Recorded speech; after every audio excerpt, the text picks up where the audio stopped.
저는 그날을 잊을 수 없습니다. 35년간 몸담았던 학교를 떠나는 날이었죠. 강당에는 제가 가르쳤던 아이들과 동료 선생님들이 가득 모여 있었어요. 박수 소리가 귓가에 울렸습니다. 하지만 왠지 모르게 가슴 한편이 무거웠죠. 꽃다발을 받으며 저는 아이들의 얼굴을 하나하나 바라봤습니다. 1학년 때 코올리게였던 민수가 이제는 훤칠한 청년이 되어 앉아 있더군요. 수학을 어려워하던 수진이는 웃으며 박수를 치고 있었습니다. 35년이란 세월이 순식간에 스쳐 지나갔어요. 교장실에서 마지막 정리를 하고 있을 때였습니다. 현직 교장인 김태수가 저를 찾아왔어요. 그의 표정이 심상치 않았죠.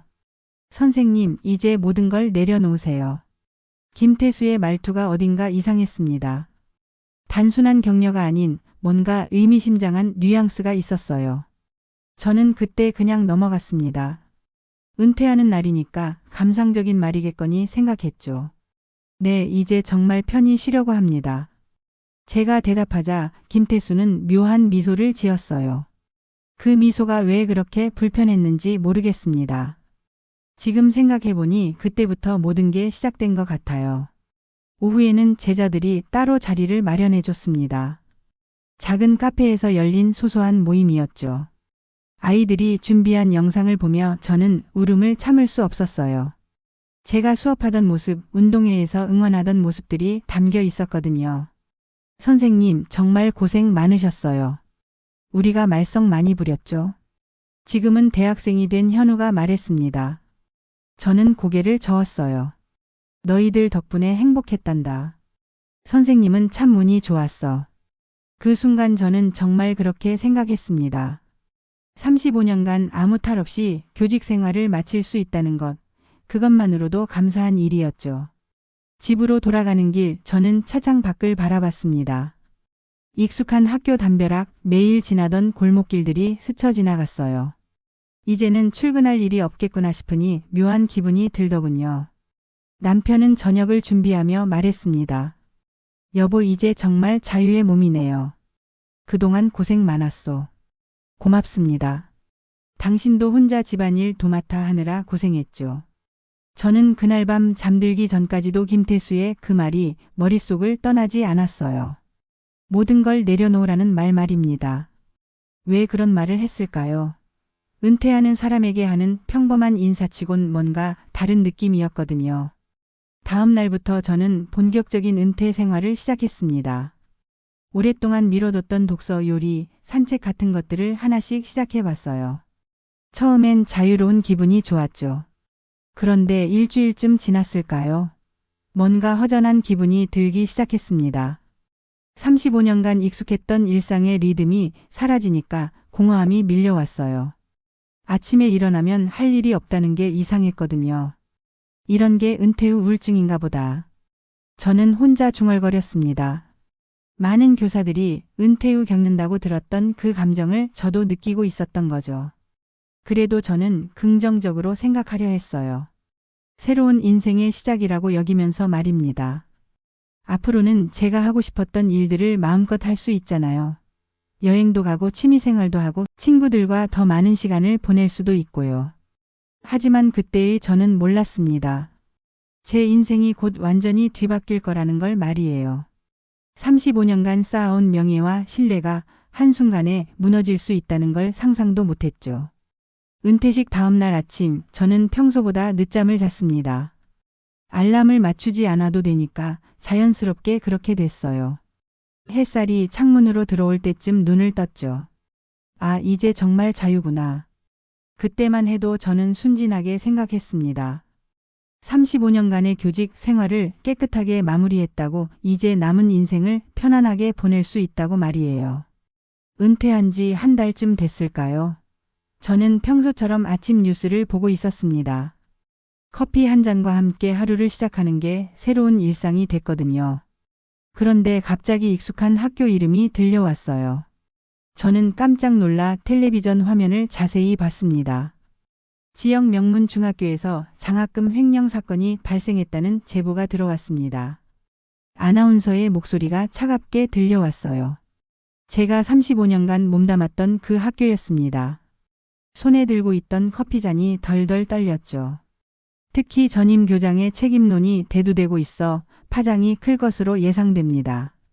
전임 교장. 그게 바로 저였어요. 머리가 하얘졌습니다. 뭔가 끔찍한 일이 벌어지고 있다는 걸 직감했죠. 급히 휴대폰을 꺼내 인터넷 기사를 찾아봤어요. 포털 사이트 첫 페이지에 크게 떠 있더군요. 명문 중학교 장학금 횡령 의혹, 전임 교장 책임론 제기. 제목만 봐도 식은땀이 났습니다. 기사 내용을 읽어보니 더욱 충격적이었어요. 해당 학교에서는 지난 3년간 약 2억 원 상당의 장학금이 부정 사용된 것으로 드러났다. 특히 전임 교장 재임 기간 중 대부분의 부정 행위가 이뤄진 것으로 파악되어 수사기관의 관심이 집중되고 있다. 저는 기사를 읽으며 손이 부들부들 떨렸습니다. 이럴 수가 없어요. 저는 그런 일에 전혀 관여하지 않았거든요. 장학금 관리는 행정실에서 담당했고 저는 결제만 했을 뿐이었습니다. 이게 뭔 소리야? 내가 언제 그런 일을? 혼잣말이 저절로 나왔어요. 하지만 인터넷 댓글들은 이미 저를 단죄하고 있었습니다. 역시 교장이란 사람들이 다 그렇지. 겉으로는 교육자인 척하면서 35년간 그런 짓을 해왔을 텐데 이제야 드러났네요. 아이들 장학금을 훔쳐먹다니 정말 한심합니다. 댓글 하나하나가 저의 가슴에 비수처럼 꽂혔어요. 저는 그런 일을 한 적이 없다고 소리치고 싶었지만 누가 믿어줄까요? 남편이 출근 준비를 하다가 제 표정을 봤습니다. 여보, 무슨 일이에요? 얼굴이 새하얗네요. 저는 떨리는 손으로 휴대폰을 보여줬어요. 남편도 기사를 보더니 표정이 굳어지더군요. 이게 대체 무슨 일이죠? 당신이 그런 일을 할 리가 없잖아요.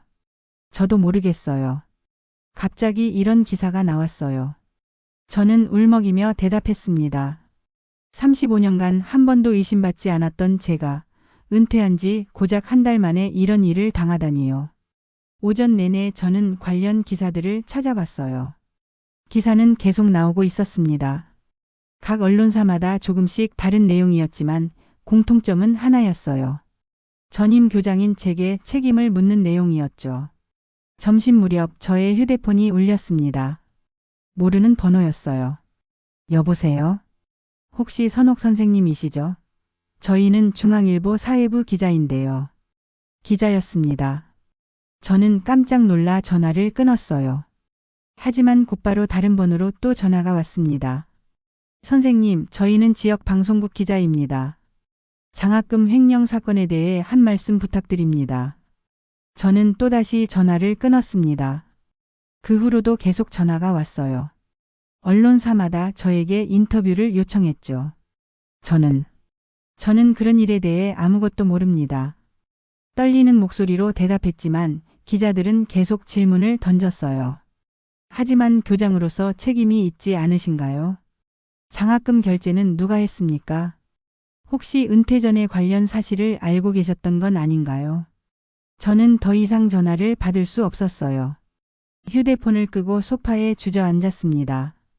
오후에는 집 앞에 기자들이 몰려왔어요. 창문 너머로 보니 카메라를 든 사람들이 서성이고 있더군요. 선생님, 나와서 한 말씀만 해주세요. 사실관계만 확인하면 됩니다. 소리치는 목소리들이 집 안까지 들려왔어요. 저는 무서워서 커튼을 꽉 닫았습니다. 저녁 뉴스 시간이 됐어요. 저는 덜덜 떨리는 마음으로 텔레비전을 켰습니다. 첫 번째 뉴스가 바로 저에 관한 내용이었어요. 장학금 횡령 의혹을 받고 있는 전임 교장은 오늘 기자들의 취재 요청을 거부했습니다. 화면에는 제가 사는 아파트 전경이 나왔어요. 마치 제가 도망자라도 되는 것처럼 말이죠. 그 순간 저는 깨달았습니다. 이 일이 단순한 오해로 끝나지 않을 것이라는 걸 말이에요. 누군가 의도적으로 저를 범인으로 몰아가고 있다는 생각이 들었어요. 하지만 왜일까요? 저는 35년간 성실하게 살아왔는데 누가 저를 이렇게 몰아넣는 걸까요? 그리고 진짜 범인은 누구일까요? 다음 날부터 제 일상은 완전히 바뀌었습니다. 평소 같으면 마트에 장 보러 나가는 시간이었는데 저는 집 밖으로 나갈 엄두를 낼 수 없었어요. 아침 일찍 현관문 앞에서 웅성거리는 소리가 들렸거든요. 문구멍으로 살짝 내다봤더니 이웃 아주머니들이 모여서 무언가 이야기하고 있더군요. 그러게 말이에요. 겉으론 그렇게 깨끗한 척하더니 교장이라고 하는 사람이 아이들 장학금을 훔쳐먹다니 정말 한심하죠. 2억이나 된다던데요.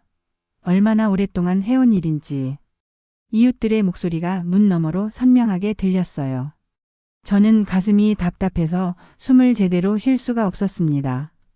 35년간 이 동네에 살면서 어려운 이웃이 있으면 도와주고 아이들 교육 상담도 해주곤 했거든요. 그런 제게 이런 말을 하다니요. 점심 즈음 휴대폰이 울렸습니다. 친동생 선미였어요. 언니 기사 봤어. 이게 대체 무슨 일이야? 선미의 목소리에서 당황스러움이 느껴졌어요. 나도 모르겠어. 갑자기 이런 일이 터져서. 언니가 그런 일을 할 리가 없잖아. 누가 모함하는 거 아니야? 선미는 저를 믿어줬지만 목소리 어딘가에 불안함이 섞여 있었어요. 오후에는 첫째 아들 준호가 전화했습니다. 엄마 회사에서 다들 이상하게 봐요. 어떻게 된 일이에요? 준호야, 엄마는 그런 일 안 했어. 누가 잘못 알고 있는 거야. 그래도 엄마 그냥 조용히 있으세요. 괜히 나서서 해명하려다가 더 큰일 날 수도 있어요.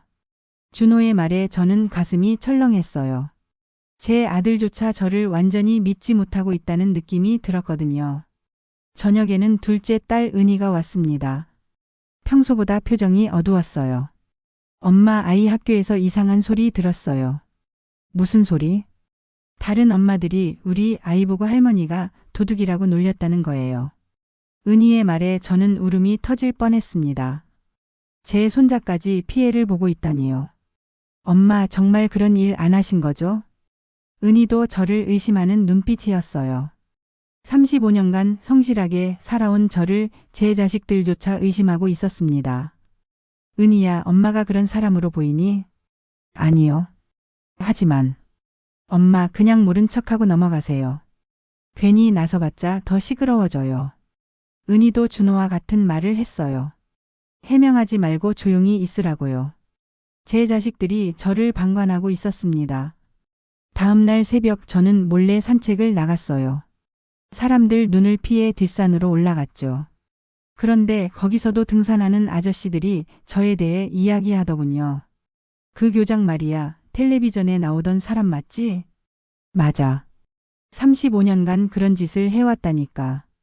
요즘 교육자들은 믿을 수가 없어. 저는 급히 다른 길로 돌아 집으로 왔어요. 동네 어디를 가도 저를 피할 곳이 없었습니다. 마트 가는 것도 포기했어요. 대신 새벽 일찍 24시간 편의점에서 필요한 것만 사왔죠. 그런데 편의점 알바 학생도 저를 이상하게 쳐다보더군요. 아, 그 교장 선생님이시네요. 학생의 말에 저는 얼굴이 빨갛게 달아올랐어요. 집으로 돌아와 거울을 봤습니다. 며칠 사이에 얼굴이 많이 늙어 보였어요. 스트레스 때문인지 머리카락도 더 하얘진 것 같았고요. 남편은 저를 위로하려 했지만 저는 아무것도 받아들일 수 없었어요. 당신까지 회사에서 이상하게 보지는 않나요? 그런 건 신경 쓰지 마세요. 우리끼리만 알면 되잖아요. 하지만 저는 알 수 있었어요. 남편도 힘들어하고 있다는 걸 말이죠. 아무리 아내를 믿는다고 해도 이렇게 매일 뉴스에 나오니까 부담스러울 수밖에 없겠죠. 일주일이 지나고 2주가 지났습니다. 기사는 계속 나왔어요. 매번 새로운 내용이 추가되면서 저는 점점 더 나쁜 사람으로 몰리고 있었죠. 전임 교장 수사기관 소환 예정. 장학금 횡령 규모 당초 추정보다 클 듯. 피해 학생들 집단 소송 검토. 기사를 볼 때마다 저는 절망감에 빠졌어요. 35년간 쌓아온 모든 신뢰가 하루아침에 무너지고 있었거든요. 가장 힘들었던 건 제자들의 반응이었어요. 은퇴식 때 그렇게 고마워했던 아이들이 이제는 저를 피하고 있었습니다. 길에서 마주쳐도 못 본 척하더군요. 선생님을 그렇게 존경했는데. 한 제자가 인터넷 댓글에 쓴 글이었어요. 그 말이 저에게는 가장 큰 상처였습니다. 저는 그때 깨달았어요. 명예라는 건 쌓는 데는 수십 년이 걸리지만 무너지는 건 순식간이라는 걸 말이죠. 그리고 한번 무너진 신뢰는 다시 회복하기가 얼마나 어려운지도 알 수 있었어요. 밤 11시쯤 됐을까요? 저는 잠들지 못하고 뒤척이고 있었어요. 요즘엔 제대로 잠을 잘 수가 없거든요. 눈을 감으면 온갖 악몽에 시달렸고 깨어 있으면 또 복잡한 생각들이 머릿속을 어지럽혔죠. 그때 현관문을 두드리는 소리가 들렸습니다. 이 시간에 누가 올까요? 저는 조심스럽게 문구멍으로 내다봤어요. 익숙한 얼굴이었습니다. 제가 5년 전에 가르쳤던 학생 중 하나인 지훈이었어요. 지금은 대학생이 됐죠. 선생님, 저예요. 지훈이요. 지훈이의 목소리가 문 너머로 들려왔어요. 평소와 달리 뭔가 급한 느낌이었습니다. 저는 망설였어요. 요즘 같은 상황에서 누굴 만나기가 부담스러웠거든요. 하지만 지훈이는 제가 특별히 아껴했던 학생 중 하나였어요. 문을 열자 지훈이가 숨을 헐떡이며 서 있었습니다. 뛰어온 모양이었어요. 지훈아, 이 늦은 시간에 웬일이니? 선생님, 죄송해요. 하지만 꼭 말씀드려야 할 게 있어서요. 지훈이는 주변을 둘러보더니 조용히 말했어요. 혹시 누가 들을 수도 있으니까 안으로 들어가서 이야기해도 될까요? 저는 지훈이를 거실로 안내했습니다. 남편은 벌써 잠들어 있었어요. 물 한 잔 마실래? 아니요, 괜찮아요. 선생님, 이 일은 분명히 다른 사람이 꾸민 일이에요. 지훈이가 갑자기 말했어요. 저는 깜짝 놀라 지훈이를 쳐다봤습니다. 무슨 소리니? 제가 본 게 있어요. 졸업하기 전에 우연히 본 건데 그때는 별 생각 없었거든요. 그런데 이번 기사를 보니까 뭔가 이상해서요. 지훈이의 말에 제 심장이 빨리 뛰기 시작했어요. 대체 뭘 봤다는 거니? 3학년 때였어요. 야간 자율학습 끝나고 교실에 책을 가지러 갔는데 행정실에 불이 켜져 있더라고요. 지훈이가 차분히 설명했습니다. 그래서 슬쩍 봤더니 김태수 교장 선생님이 누군가와 통화를 하고 있었어요.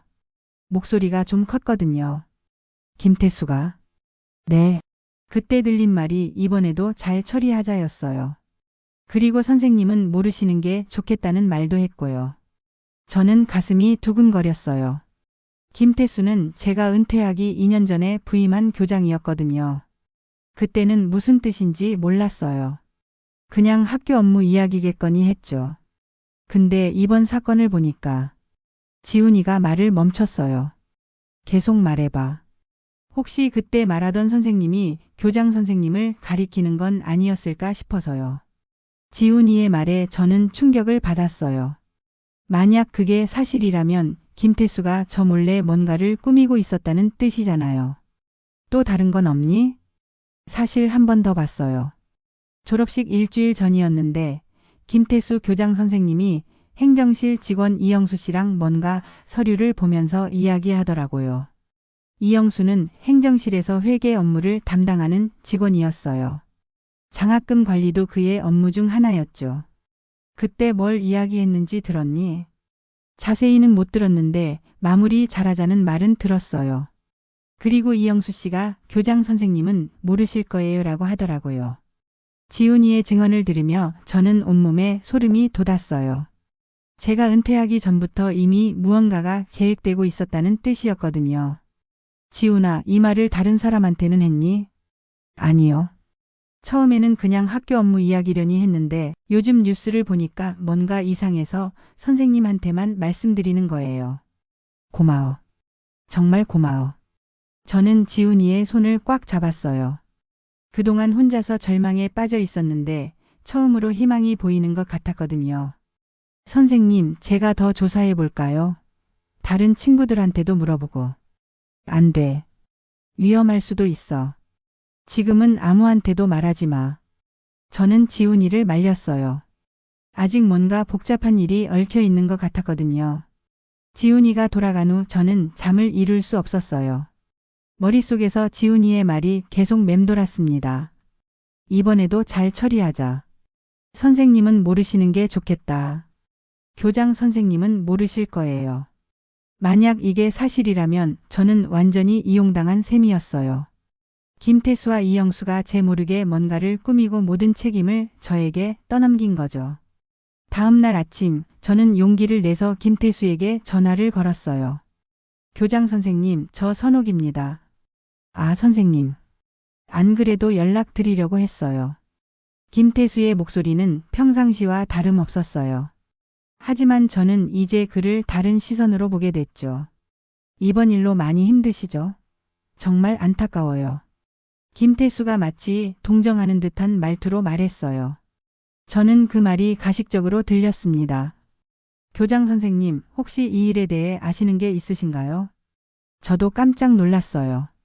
선생님 재임 기간에 그런 일이 있었다니. 김태수는 마치 모든 게 제 잘못인 것처럼 말했어요. 하지만 저는 그런 일에 전혀 관여하지 않았습니다. 물론이죠. 하지만 교장으로서 책임은 있으시잖아요. 김태수의 말에 저는 화가 치밀었어요. 하지만 아직 확실한 증거가 없었기 때문에 참을 수밖에 없었죠. 전화를 끊고 나서 저는 이영수에게도 연락해 봤어요. 하지만 이영수는 전화를 받지 않았습니다. 며칠 후 저는 다시 지훈이에게 연락했어요. 지훈아, 혹시 그때 일을 더 자세히 기억나는 게 있니? 아, 맞다. 한 가지 더 있어요. 김태수 교장 선생님이 서류를 금고에 넣는 걸 봤거든요. 금고에? 네. 행정실 구석에 있는 작은 금고요. 평소에는 잠겨 있는데 그때는 열려 있더라고요. 지훈이의 말에 저는 뭔가 중요한 단서를 놓치고 있다는 생각이 들었어요. 그 금고 안에 진실이 숨겨져 있을지도 모른다는 생각 말이죠. 지훈아, 정말 고마워. 내가 아니었다면 저는 계속 절망 속에서 헤맸을 거야. 선생님, 저는 선생님을 믿어요. 35년간 그렇게 성실하게 사신 분이 그런 일을 하실 리가 없거든요. 지훈이의 말에 저는 울컥했어요. 온 세상이 저를 의심할 때 이 아이만은 저를 믿어주고 있었거든요. 그날 밤 저는 남편에게 지훈이의 말을 전했어요. 여보, 혹시 정말로 누군가 당신을 모함하는 걸까요? 그런 것 같아요. 지훈이 말이 사실이라면 말이죠.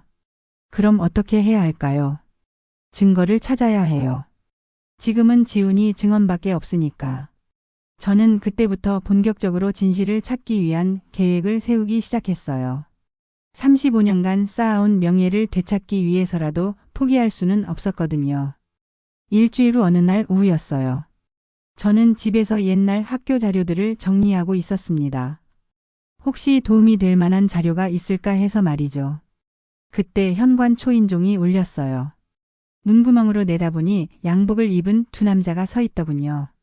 한 명은 김태수 교장이었고 다른 한 명은 모르는 사람이었어요. 문을 열자 김태수가 어색한 미소를 지으며 말했습니다.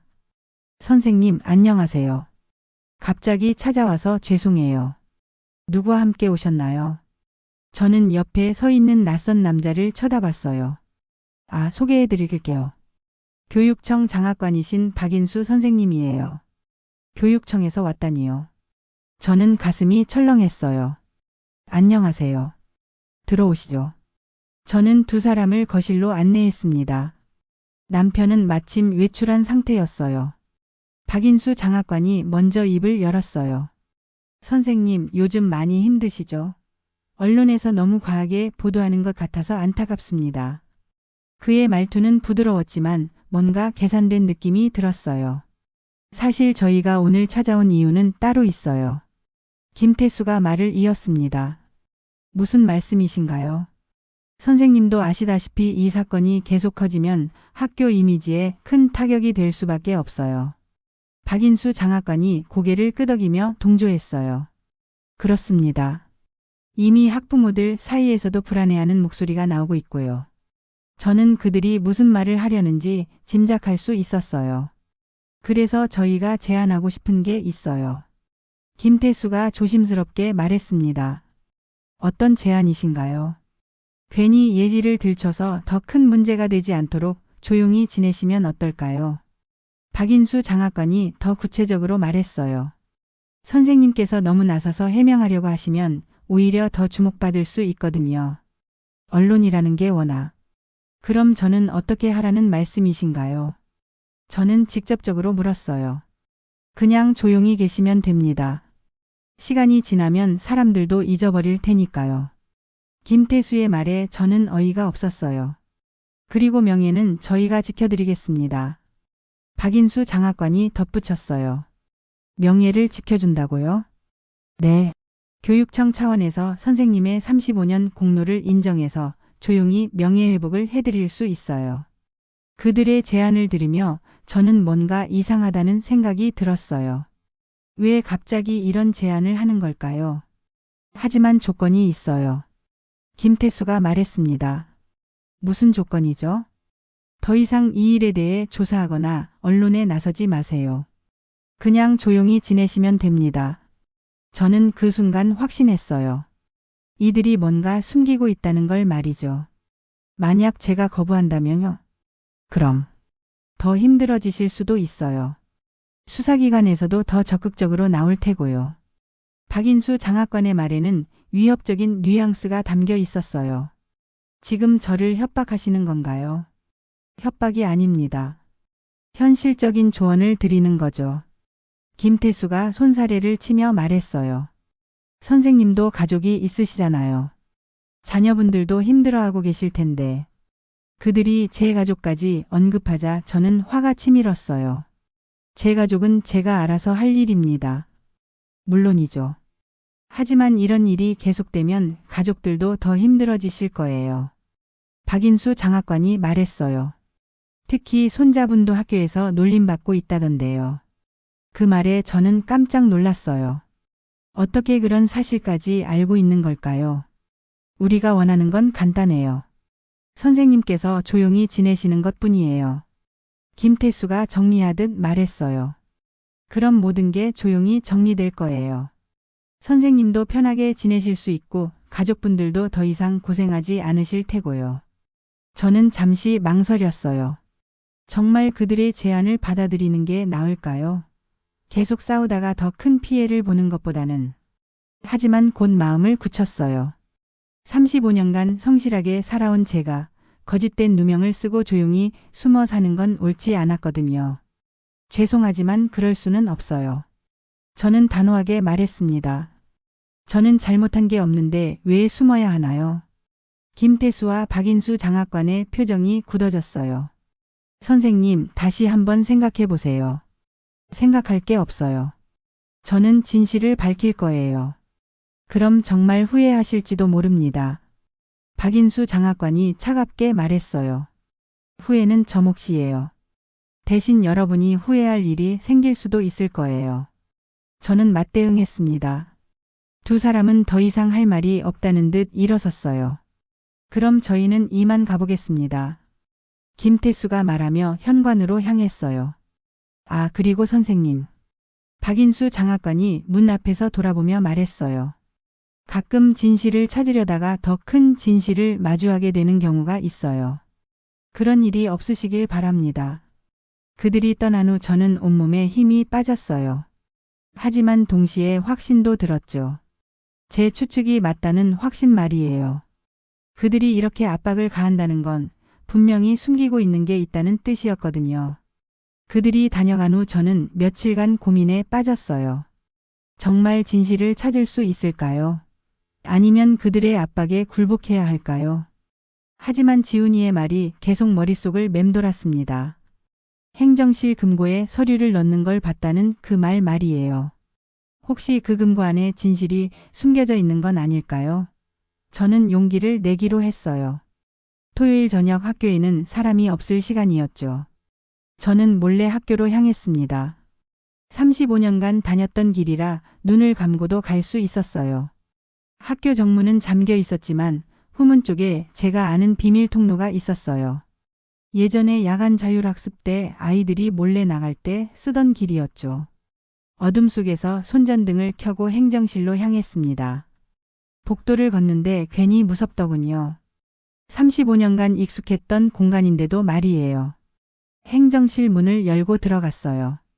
다행히 잠기지 않았더군요. 지훈이가 말한 그 금고를 찾아보니 구석에 있었어요.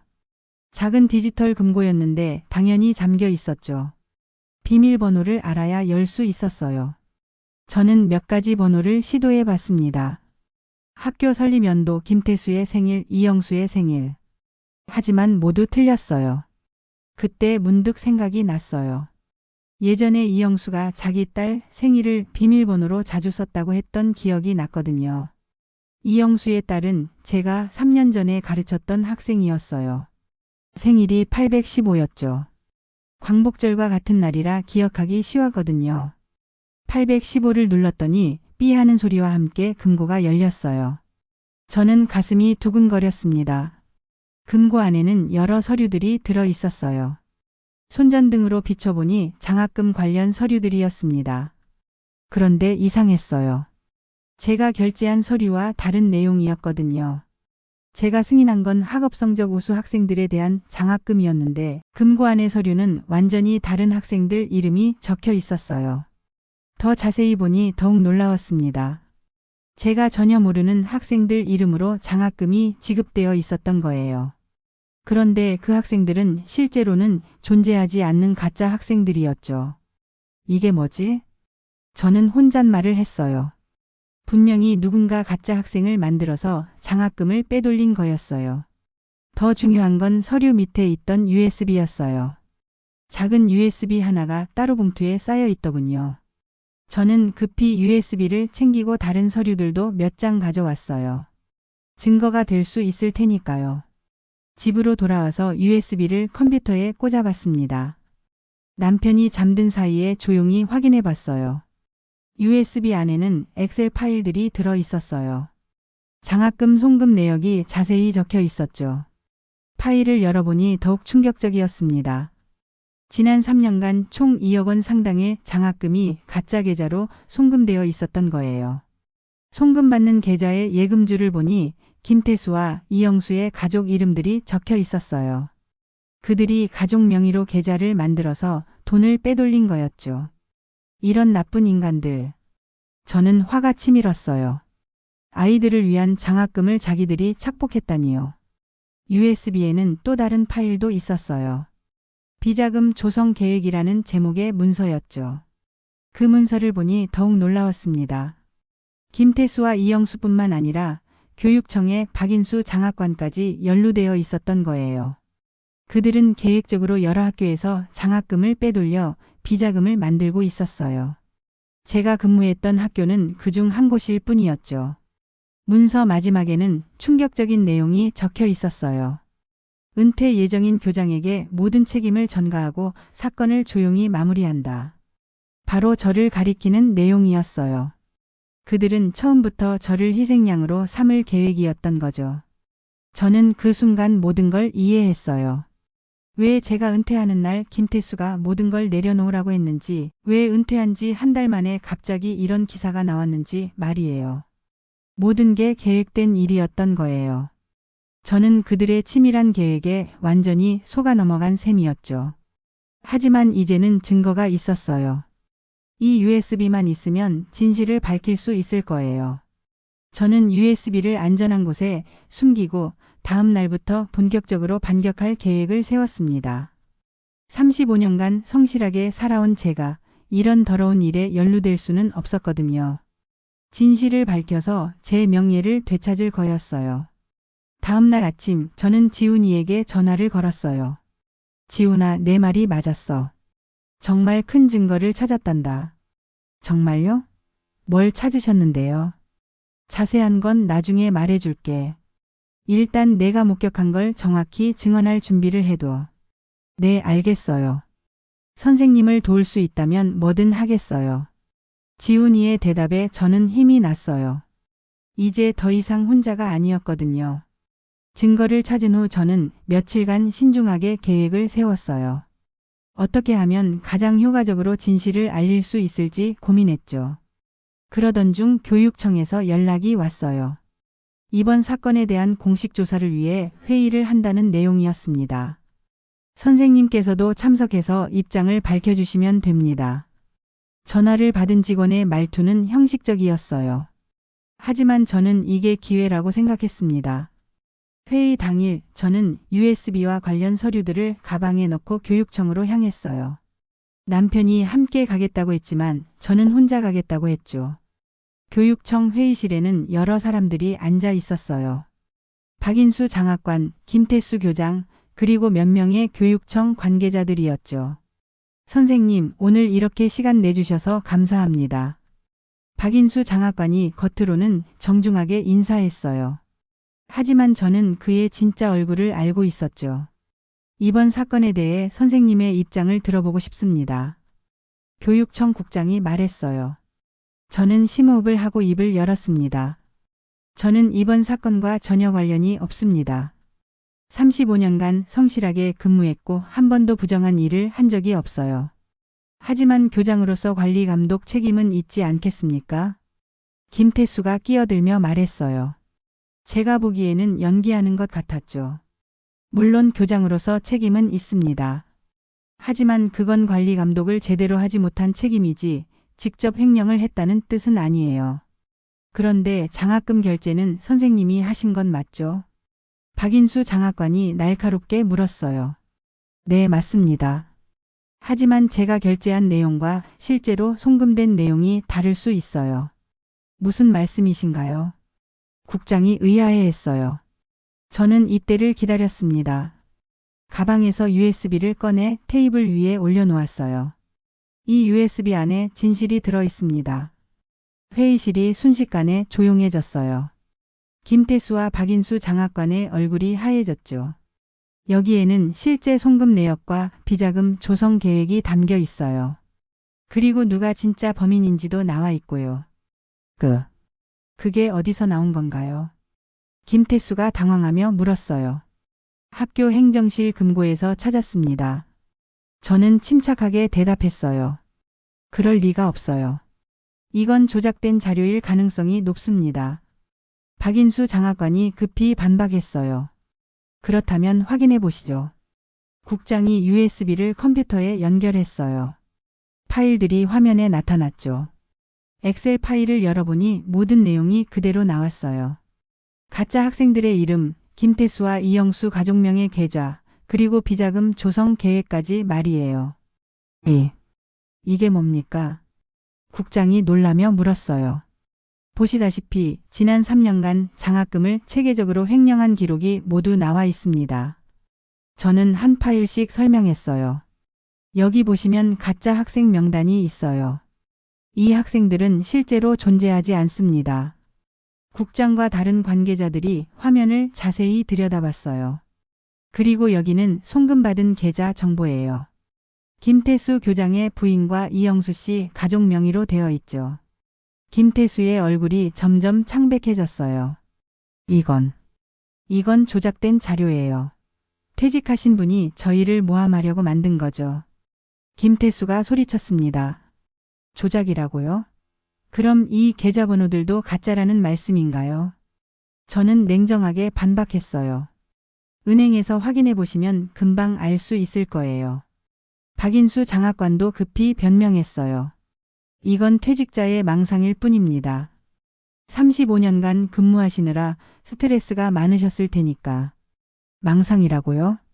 저는 화가 치밀었어요. 그럼 며칠 전에 제 집에 와서 조용히 지내라고 협박한 것도 망상인가요? 회의실이 다시 조용해졌어요. 박인수 장학관이 당황한 표정을 지었죠. 협박이라니요. 저희는 선생님을 위해 조언을 드린 거였는데. 조언이요? 제 가족을 위협하면서요. 저는 그때의 상황을 자세히 설명했어요. 그들이 어떻게 저를 압박했는지 말이죠. 국장이 심각한 표정으로 말했어요. 이 문제는 더 신중하게 조사해야겠습니다. 일단 관련 자료들을 모두 제출해 주시기 바랍니다. 그때였어요. 갑자기 회의실 문이 열리더니 지훈이가 들어왔습니다. 죄송합니다. 저도 이 일에 대해 증언할 게 있어서요. 지훈이가 떨리는 목소리로 말했어요. 학생, 지금은 공식 회의 중인데. 박인수 장학관이 지훈이를 막으려 했어요. 잠깐만요. 이 학생의 증언도 들어보죠. 국장이 지훈이를 제지했어요. 지훈이는 용기를 내서 자신이 목격한 것들을 증언했어요. 김태수와 이영수의 수상한 대화, 금고에 서류를 넣는 모습, 그리고 선생님은 모르실 거예요 라는 말까지 모든 걸 자세히 설명했죠. 이 학생의 증언과 USB 자료를 종합해보면 이번 사건의 진짜 범인이 누구인지 명확해집니다. 저는 확신에 찬 목소리로 말했어요. 김태수와 박인수 장학관은 더 이상 변명할 수 없었어요. 증거가 너무 명확했거든요. 저희는 그냥. 김태수가 말을 더듬었어요. 무죄인 제가 35일간 얼마나 고통받았는지 아세요? 저는 울분을 토했어요.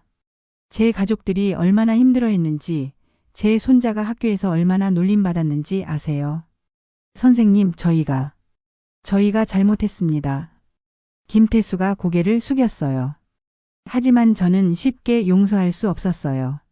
35년간 쌓아온 명예가 하루아침에 무너질 뻔했거든요. 지금 와서 잘못했다고 하면 끝나는 일인가요? 국장이 정리하듯 말했어요. 일단 수사기관에 이 자료들을 넘기겠습니다. 그리고 관련자들에 대한 징계 절차도 진행하고요. 회의가 끝나고 저는 지훈이와 함께 교육청을 나왔어요. 지훈아, 정말 고마워. 내가 아니었다면 저는 평생 억울하게 살아야 했을 거야. 선생님이 저희를 그렇게 잘 가르쳐 주셨으니까 이제 제가 선생님을 도울 차례죠. 지훈이의 말에 저는 울컥했어요.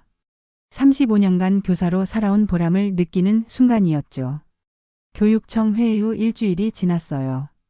수사기관에서 본격적인 조사에 들어갔고 언론도 새로운 사실들을 보도하기 시작했습니다.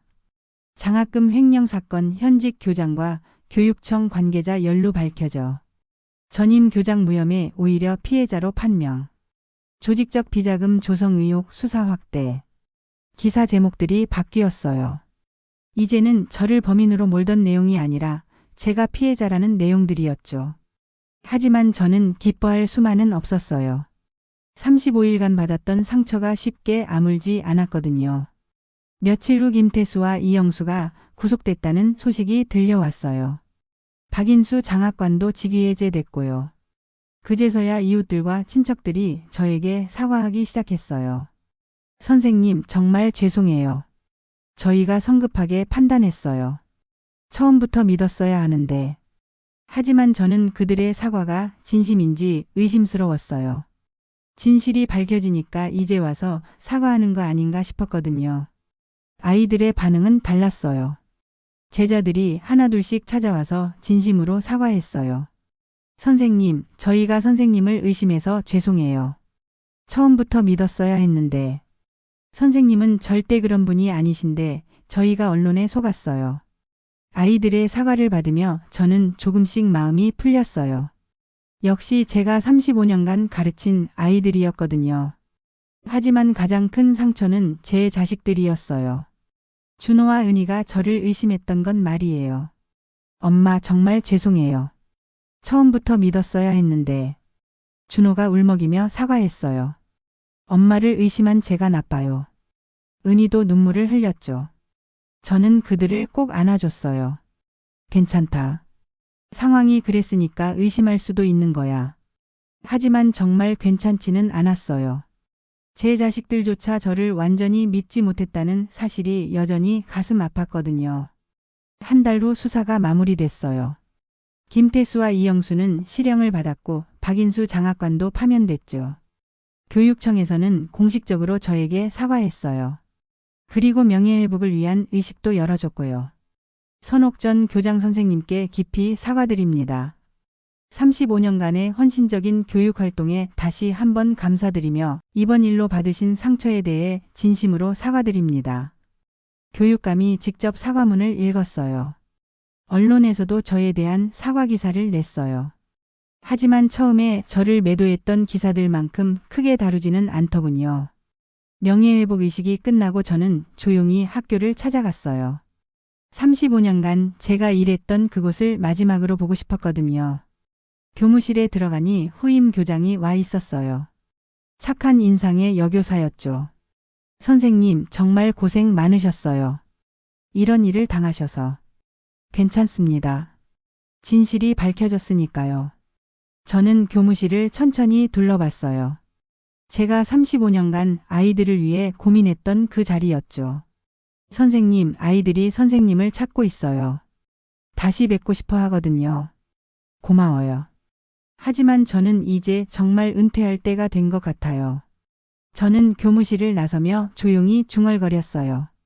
아이들 앞에서 부끄럽지 않게 살았다는 것, 그것이면 됐다. 학교 정문을 나서며 저는 뒤돌아봤어요. 35년간의 추억이 담긴 그곳이었죠. 힘들고 아픈 일도 있었지만 결국 저는 당당하게 떠날 수 있었어요. 집으로 돌아가는 길에 지훈이가 기다리고 있었어요. 선생님, 수고하셨어요. 지훈아, 내가 있어서 다행이었어. 정말 고마워. 선생님께서 저희한테 진실의 소중함을 가르쳐 주셨잖아요.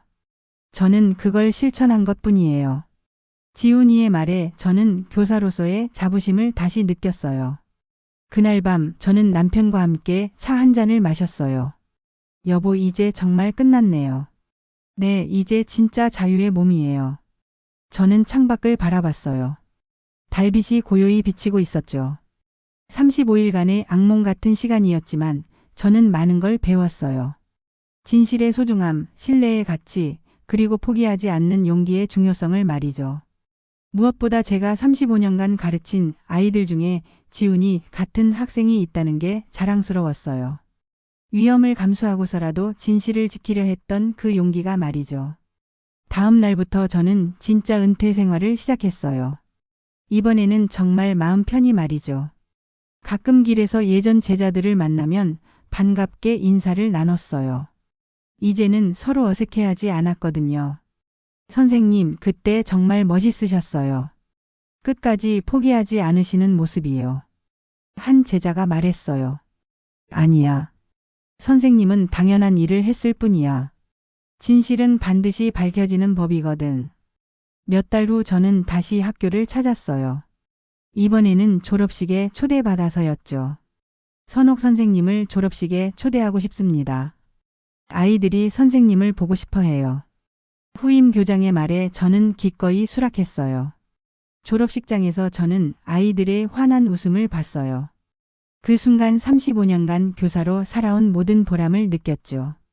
축사를 요청받았을 때 저는 이렇게 말했어요. 여러분, 살아가다 보면 억울한 일을 당할 수도 있어요. 하지만 포기하지 마세요. 진실은 반드시 밝혀지거든요. 그리고 무엇보다 여러분 자신에게 부끄럽지 않게 살아가세요. 그게 가장 중요한 일이에요. 아이들이 박수를 쳤어요. 저는 그 박수 소리를 들으며 생각했어요. 35년간 교사로 살아오면서 가장 큰 시련이었지만 동시에 가장 큰 교훈이기도 했다고 말이에요. 진실을 지키는 것, 포기하지 않는 것, 그리고 아이들 앞에서 당당할 수 있는 삶을 사는 것. 그것이 진짜 교육자의 모습이라는 걸 다시 한번 깨달았거든요. 집으로 돌아가는 길에 저는 혼자 중얼거렸어요.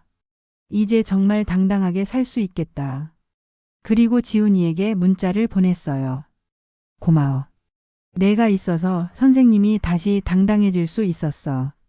앞으로도 진실을 지키는 사람이 되렴. 답장이 금방 왔어요. 선생님이 가르쳐 주신 대로 살겠어요. 항상 건강하세요. 저는 그 문자를 보며 미소를 지었어요. 35년간 교사로 살아온 보람을 느끼는 순간이었죠. 며칠 후 저는 산책을 나갔어요. 이번에는 당당하게 동네 한복판을 걸었죠. 선생님, 그때 정말 대단하셨어요. 진실을 밝혀내시는 모습이 정말 멋있었어요. 이웃들이 저에게 인사했어요. 예전처럼 따뜻한 인사였죠. 마트에서 장을 보는데 한 아주머니가 다가왔어요. 선생님, 저희가 너무 성급하게 판단했어요. 정말 죄송해요. 괜찮아요. 상황이 그랬으니까 오해할 수도 있는 거죠. 저는 너그럽게 이해한다고 말했어요. 하지만 마음속으로는 여전히 아팠거든요. 그날 저녁 가족들이 모두 모였어요. 오랜만에 화목한 저녁 식사였죠. 엄마, 정말 대단하세요. 끝까지 포기하지 않으시는 모습을 보고 저희도 많이 배웠어요. 준호가 말했어요. 저도 앞으로는 엄마를 완전히 믿을게요. 처음부터 믿었어야 했는데 정말 죄송해요. 은희도 진심으로 사과했어요. 괜찮다. 이제 다 지나간 일이야. 저는 아이들을 따뜻하게 봐줬어요. 손자가 저에게 그림을 그려줬어요.